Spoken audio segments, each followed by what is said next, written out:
All right. Let's dive into bubble or breakthrough. Yeah. You sent over some really interesting excerpts, Yeah. and it seems like you want to get a better grasp on Uh, how tech evolves, especially with all these new technologies popping up. right. So are you ready to figure out Yeah. what'll be the next Amazon and what'll be, well, Yeah. the next pets.com? Absolutely. This book is great because it digs into not just what tech could do, but also the problems it might cause.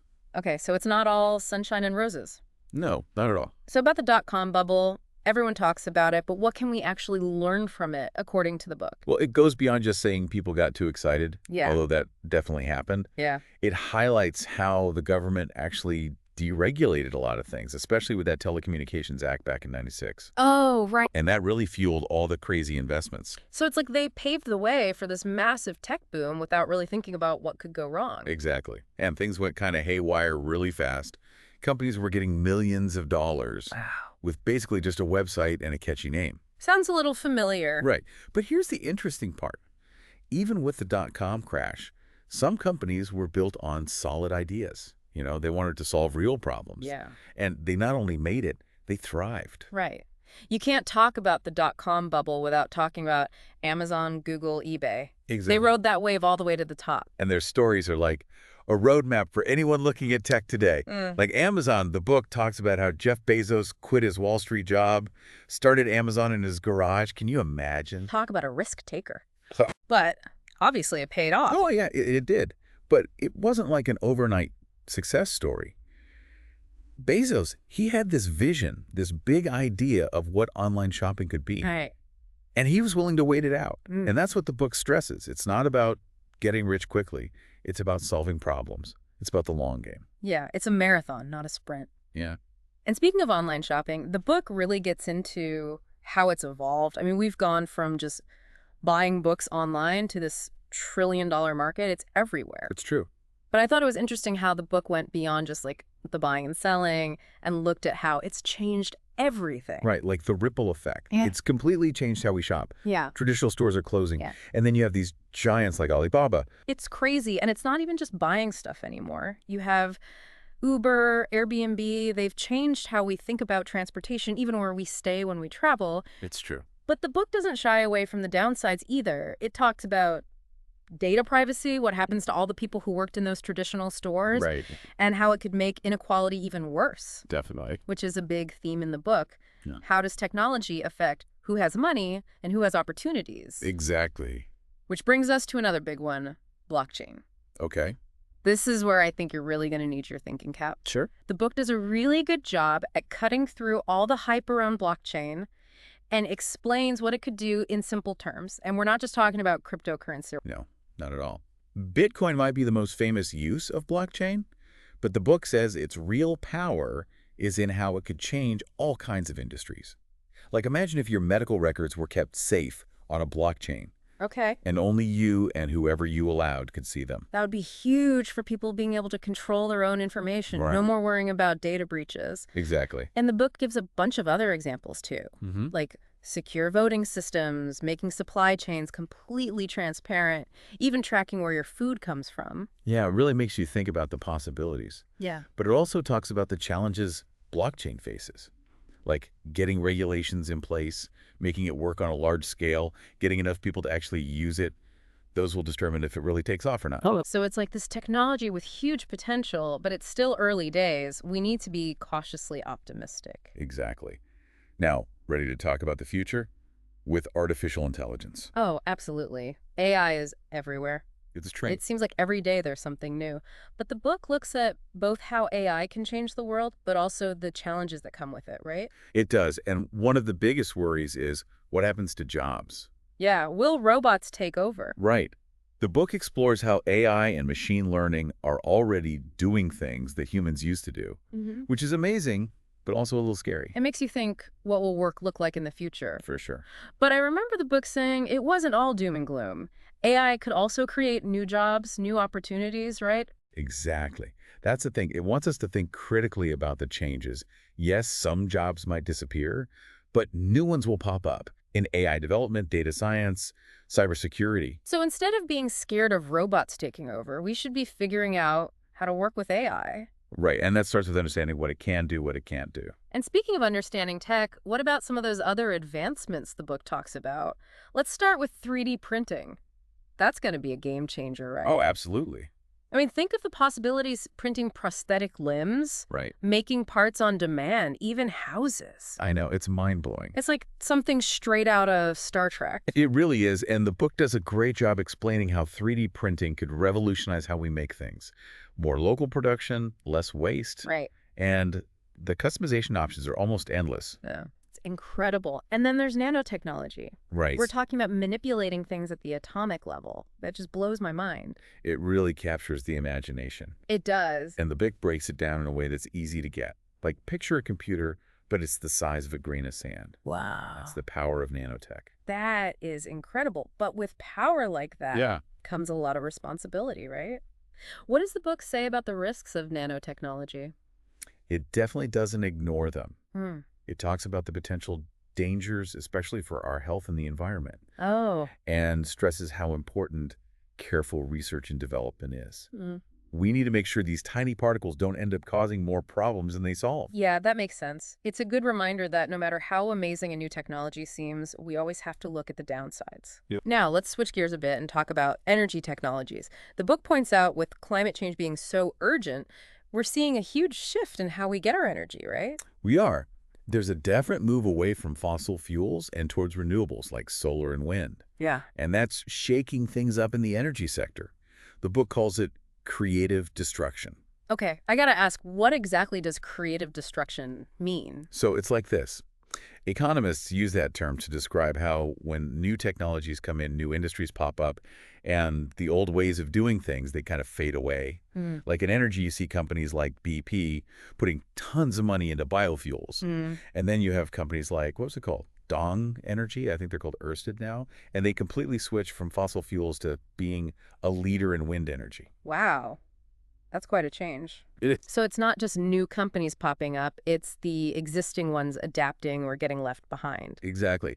And the book's point is that in the tech world, you got to adapt or you get left behind. Adapt or die. That seems to be a recurring theme in the book. Definitely. Now, before we move on, I want to touch on something I think gets overlooked a lot when we talk about technology, psychology. The human element. Yeah. The book has a whole chapter on why we have such a sometimes irrational relationship with tech. It's true. It's a fascinating. Because it's not just about the technology itself, right? It's about how we react to it, our emotions, our biases. All of that plays a role in how we see technology. They do.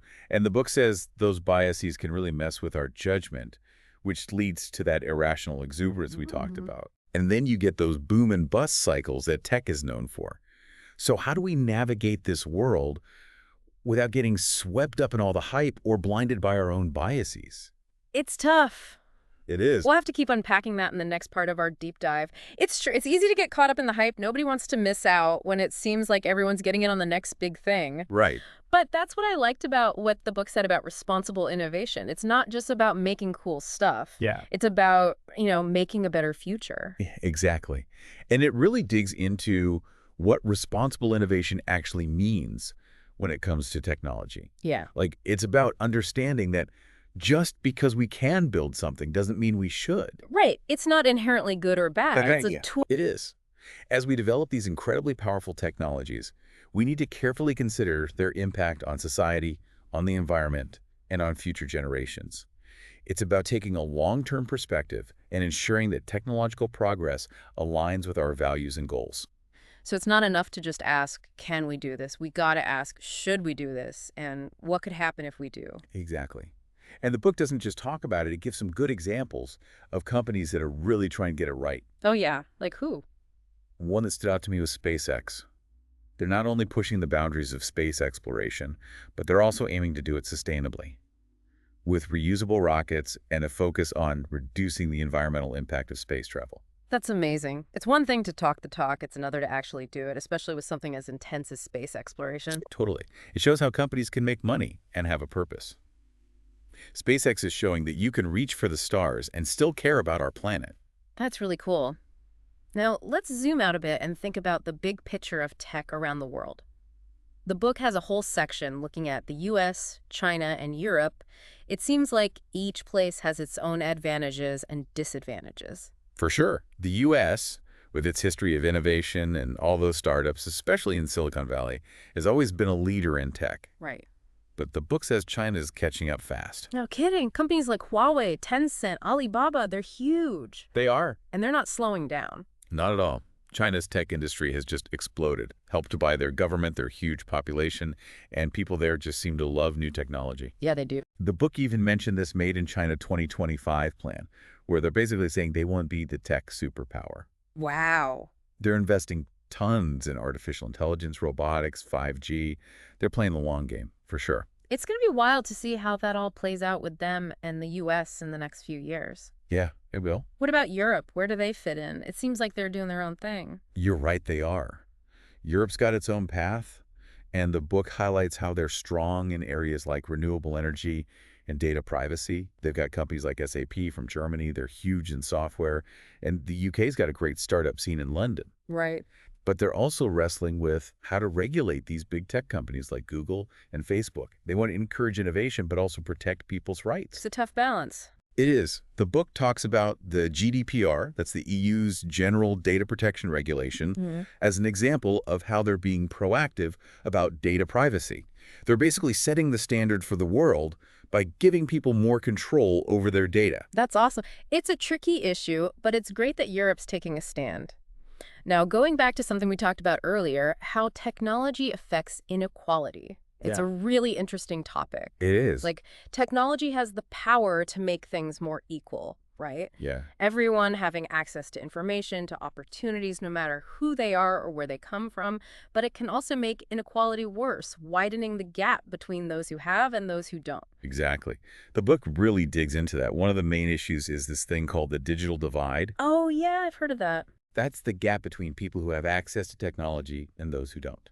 And it's not just about having the internet, right? It's also knowing how to use it, how to find information, how to talk to people online, how to even just be a part of this whole digital world. It's true. Without those skills, people are basically left out of more and more opportunities. It's like being left behind. Exactly. And then there's the issue of jobs disappearing. We already talked about how AI and automation are changing things. And the book says this could mean fewer jobs in certain areas, especially those with a lot of routine or physical work. Right, like factory jobs and stuff. Exactly. It's a real concern and one we need to be ready for. But as we said before, new jobs are popping up too, in things like AI, data science, cybersecurity. Yeah, The challenge is making sure people have the right training and skills for those jobs. I see. So it's about adapting again. It's not just about being afraid of technology. It's about understanding what it means for us and being ready for what's next. You got it. And part of that is questioning what we think about progress, about what a good outcome really is, and who actually benefits from all these advancements. Right, right. The book challenges us to think beyond just the excitement and look at the bigger picture. Absolutely. It encourages us to be aware of the unintended consequences of technology and to use it to create a more fair and just world. Love that. Now, let's switch gears to the future of tech. I always try to predict what's going to happen next, but the book, smartly, doesn't do that. Instead, it gives us a way to think about the future, right? It does. And one of the big ideas it talks about is creative destruction, which we discussed before with energy. Yeah. Right, right. That whole thing where new tech comes in, new industries are born, and the old ones kind of disappear. Exactly. And it's not just about new gadgets. It's a fundamental change in how we live, work, and interact with the world. That's a big deal. It is. And where it can be both exciting and a little scary. The book wants us to be open to the good things that could happen while also being aware of the potential problems. So it's like embracing the unknown, but being cautious at the same time. You got it. It's about realizing we're all part of this big experiment, and the choices we make now will shape not just the future of technology, but the future of humanity. That's deep, man. It is. Now, before we move on, I want to get back to something you mentioned about the book giving practical tips for navigating the tech world. Oh yeah, it does. And they're super helpful for anyone who wants to understand this ever-changing world. Okay, hit me with them. All right, so tip number 1, be aware of your own biases. Our biases. Yeah, we all have them. Those little mental shortcuts that shape how we see things and make decisions, they could lead us down the wrong path if we're not careful. I can see that. What are some examples of these biases and how they might mess with how we view technology? So there's confirmation bias. where we look for information that backs up what we already believe, even if we're wrong, which can be a problem with new technology. How so? Well, we might be so sure that something is the next big thing that we ignore any evidence that says it's not. I see, like with a new phone or something. Exactly. We get caught up in the excitement and forget to look at the downsides. Right. And then there's herd mentality, where we just do what everyone else is doing, even if it's not the best idea. This can lead to those investment bubbles, where people throw money at a technology because everyone else is, without really thinking about it. It's like that fear of missing out, FOMO. Exactly. FOMO can be a powerful motivator, but it can also make us do dumb things. Okay, so how do we avoid these biases? What does the book say? It starts with knowing they exist. Okay. Once you know your own biases, you can start to question them. The book says to try getting different perspective, talk to people who disagree with you, and be open to the idea that you might be wrong. That's good advice for anything, not just tech. It really is. Now, tip number 2, focus on the fundamentals. What do you mean? It's easy to get excited about every new gadget, but not everything that's new is a game changer. So, the book says ask yourself, what problem does this actually solve? How does it work? And is there a market for this? Those are good questions. They are. If a technology can't answer those questions clearly, it's probably not worth your time or money. That makes a lot of sense. What's next? Diversify your investments. Don't put all your eggs in one basket, especially with tech, Yeah, tech is unpredictable. for sure. What's popular today could be gone tomorrow. The book suggests building a portfolio with a mix of companies, established ones, and startups, hardware, software, domestic, international. Spread the risk. Don't put all your eggs in one basket, I hear. Exactly. And the 4th tip is to be patient. Oh, okay. Tech progress takes time. Don't expect to get rich quick. No get-rich-quick schemes. Nope. Focus on the long game. Be ready for the ups and downs. It's a marathon, not a sprint. There you go. The book talks about how important it is to keep going, to learn from mistakes, and to keep learning and adapting as tech changes. Those are good qualities to have. They are. What's the last tip? Stay informed. Okay. The tech industry never sits still, so you got to keep up with what's happening. Easier said than done. There's so much information out there. How can anyone keep up? You're not wrong. A few things you can do. Read industry publications, go to conferences, and talk to experts. Makes sense. And don't forget about social media. Follow the big names on Twitter, LinkedIn, those places. Oh, right. They often share really valuable stuff. Cool, cool. And of course, listen to podcasts like this one. Exactly. We'll keep you updated. We'll do our best. Now, as we wrap up our look at bubble or breakthrough, I want to leave you with something to think about. The book ends by asking, what seemingly small or overlooked innovation today might be on the cusp of transforming our world in the years to come? Wow, that's a great question. It is. It makes you realize that there's probably tons of awesome stuff happening right now that we don't even know about. It's easy to get caught up in the hype of what's new and flashy, but sometimes the most important innovations start small. It takes time to see their true potential. So we gotta stay curious, keep exploring, and never stop asking questions. Exactly. Because the next big thing might be right under our noses. Right, like we might be looking at it right now and not even realizing. Exactly. We could be on the verge of something huge and not even know it. Like that quote, the future is already here. It's just not evenly distributed yet.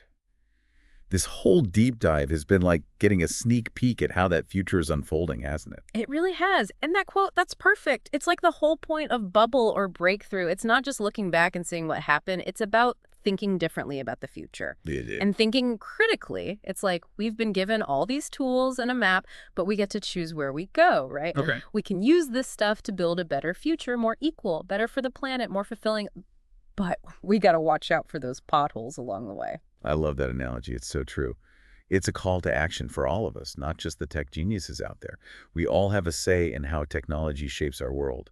And that starts with asking ourselves some tough questions. Exactly. It's on all of us. Like, Yeah. what kind of future do we want? What matters to us? And how can tech help us get there? What could go wrong, even if we have good intentions? And how can we prevent that? Those are the big questions bubble or breakthrough makes us think about. It's not about knowing everything. It's about being willing to have those conversations, even when they're hard, and to approach all this incredible progress with the sense of responsibility. This deep dive has been eye-opening. I feel like I have a whole new understanding of the tech world, not just the gadgets and algorithms, but the human side of it all. And honestly, I'm leaving with a sense of hope, of possibility. I'd love to hear that. It's inspiring. As we wrap up our exploration of bubble or breakthrough, I want to leave you with one last thought from the book that really stuck with me. The most important takeaway is this. Technology is a tool, and like any tool, it can be used for good or for ill. It's up to us to decide how we want to shape the future. So true. It's in our hands. It is. Let's go build that future, one where technology makes life better for everyone. Thanks for joining us for this deep dive into bubble or breakthrough. It's been awesome having you with us. See you next time for another exciting look at the world around us.